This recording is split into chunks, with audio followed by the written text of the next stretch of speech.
এরপর দেখছেন নজরে 18 আপনাদের সঙ্গে রয়েছে আমি জুনেলা। শিয়ালদা স্টেশনে যাত্রী চাপ মোকাবিলায় নয়া উদ্যোগ রেলের, আরও লম্বা হচ্ছে প্ল্যাটফর্ম। দ্রুতই শুরু হবে প্ল্যাটফর্ম সংস্কারের কাজ। ট্রেন ঢোকা বেরোনোর সময় কমাতেই বাড়ানো হচ্ছে লাইনের সংখ্যা। 2 থেকে 3 বছরের মধ্যে ভুল বদলে যেতে চলেছে শিয়ালদহ স্টেশনের। কৃষ্ণনগর, শান্তিপুর কিংবা বনগা লোকাল, অফিস টাইমে বাদুড় ছোলা ভিড়, আর এই ছবি বুঝিয়ে দেয় শিয়ালদা স্টেশনের যাত্রীর চাপ কতটা। সে কথা চিন্তা করেই শিয়ালদা স্টেশনের ভুল বদলের ভাবনা রেলের। শিয়ালদার সব প্ল্যাটফর্মে এখন 12 বগির ট্রেন দাঁড়াতে পারে না। 2, 3, 4, 5, 10 নম্বর প্ল্যাটফর্মে 12 বগির ট্রেন দাঁড়ায় না। এইসব প্ল্যাটফর্মে দাঁড়ায় 9 বগির ট্রেন। এই 5টি প্ল্যাটফর্মে যাতে 12 বগির ট্রেন দাঁড়াতে পারে, তার জন্য প্ল্যাটফর্মকে আরো লম্বা করা হবে।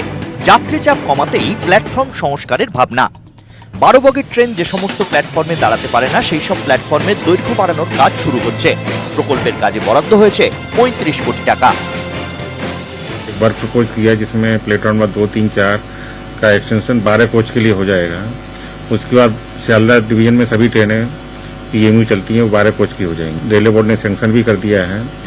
लगभग उसकी कॉस्ट 12.4 करोड़ है। दिसंबर 2024 तक उसको कंप्लीट करने की उम्मीद है। শিয়ালদহ মেট্রো স্টেশন চালু হয়ে গেলে শিয়ালদহ স্টেশনে আরো যাত্রী সংখ্যা বাড়বে এবং ক্রমশ যেভাবে যাত্রীর চাপ বাড়ছে, তাতে প্রত্যেকটা প্ল্যাটফর্মে যদি 12 বগির ট্রেনকে এনে দাঁড় করাতে না পারা যায়, তাহলে সমস্যা তৈরি হচ্ছে।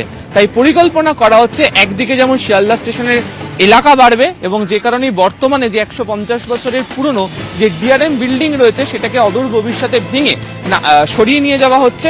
ঠিক তেমনি ভাবে যদি লাইনকে বৃদ্ধি করতে হয়, প্ল্যাটফর্ম বৃদ্ধি করার পাশাপাশি সেটিকেও, যেমন দেখতে পাওয়া যাচ্ছে যে ডিআরএম বিল্ডিং এর পাশে যে লাইন রয়েছে, সেটাকে জায়গা অনুযায়ী এই ডিআরএম বিল্ডিং এর দিকে সরিয়ে নিয়ে আসা হবে। আর সেই কারণেই এই প্রকল্পের কাজ গ্রহণ করা হয়েছে। যে DRM building, existing DRM building এখন আছে, সেটা 150 বছরের বেশি বয়স, সেটা বেশ ডিলাপিডেটেড কন্ডিশনে আছে এবং বিপজ্জনক বিল্ডিং এর তকমা দেওয়া যেতে পারে।